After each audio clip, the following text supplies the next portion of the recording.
Assalamualaikum warahmatullahi wabarakatuh.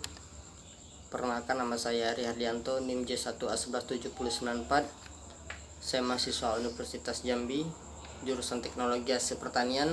Baiklah, di sini saya akan mereview jurnal yang berjudul Potensi Campuran Kecambah Beras Coklat dan Kecambah Kedelai sebagai minuman fungsional yang tinggi serat dan protein. Langsung saja ke latar belakang dari jurnal ini, yaitu kecambah pada umumnya tersedia dari bahan kacang-kacangan seperti kacang hijau, kacang tunggak, dan kacang kedelai. Beras kecambah diperoleh dengan merendam beras pecah kulit yang berwarna coklat. Itulah hasil percambahan dari beras coklat. Mengingat potensi dari bahan tersebut, maka perlu dilakukan penelitian mengenai potensi campuran tepung beras kecambah coklat dengan tepung kecambah kedelai sebagai minuman fungsional tinggi serat dan protein. Minuman dibuat dengan menambahkan ekstrak jahe yang telah dikristalkan dengan gula.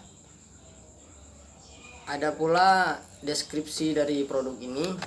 Bahan yang kita gunakan adalah beras coklat yang diperoleh dengan menggiling gabah hingga pecah kulit, kedelai lokal, alginat, dan bahan rempah seperti jahe, kayu manis, cengkeh, dan pandan.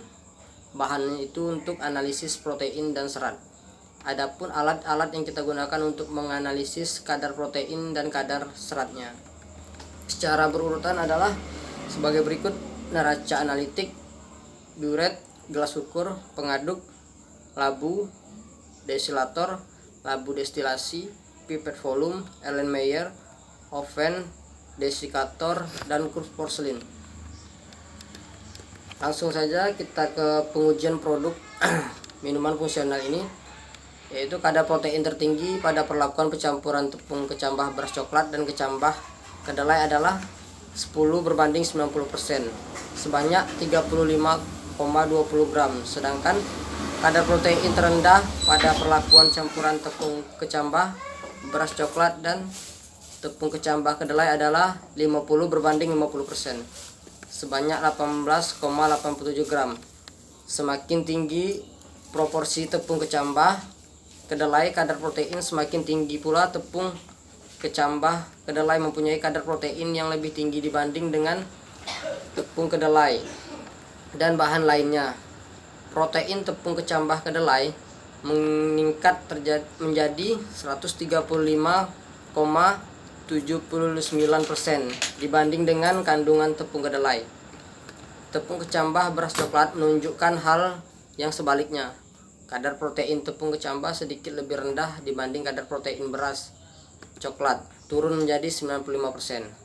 Sedangkan kadar protein tepung beras coklat sedikit lebih rendah dibanding dengan tepung beras putih. Kadar protein tepung kecambah kedelai lebih tinggi dari tepung kecambah beras coklat, sehingga semakin tinggi proporsi tepung kecambah kedelai, maka kadar protein campuran kedua bahan tersebut juga semakin tinggi, sehingga semakin banyak ditambahkan tepung kedelai maka protein juga akan meningkat. Selama proses berkecambah terjadi hidrolisis protein yang menyebabkan kenaikan kadar asam amino di dalam kecambah.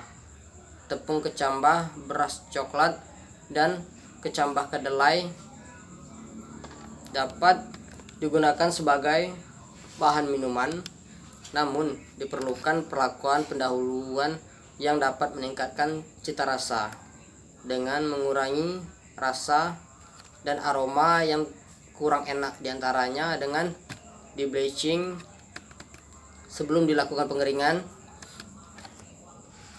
Yaitu untuk lebih lanjut diperlukan untuk meningkatkan komponen-komponen antioksidan seperti fenolik dan vitamin E dan aktivitas antioksidan serta jumlah zat gizi yang terkandung dalam kecambah beras coklat dan kedelai. Dengan elisitasi karbohidrat pada kedua bahan tersebut sebelum melalui masa perkecambahan, sebetulnya minuman ini sudah ada, cuman mungkin agar lebih bisa meningkatkan kadar serat dan kadar proteinnya, kita perlu mengubah dari proses pembuatannya ataupun takaran kadar-kadarnya yang kita harus ubah lagi untuk mendapatkan minuman antioksidan yang tinggi serat dan protein. Dan itu yang bisa saya simpulkan dari jurnal ini. Saya akhiri. Terima kasih. Wabillahi taufiq wal hidayah. Wassalamualaikum warahmatullahi wabarakatuh.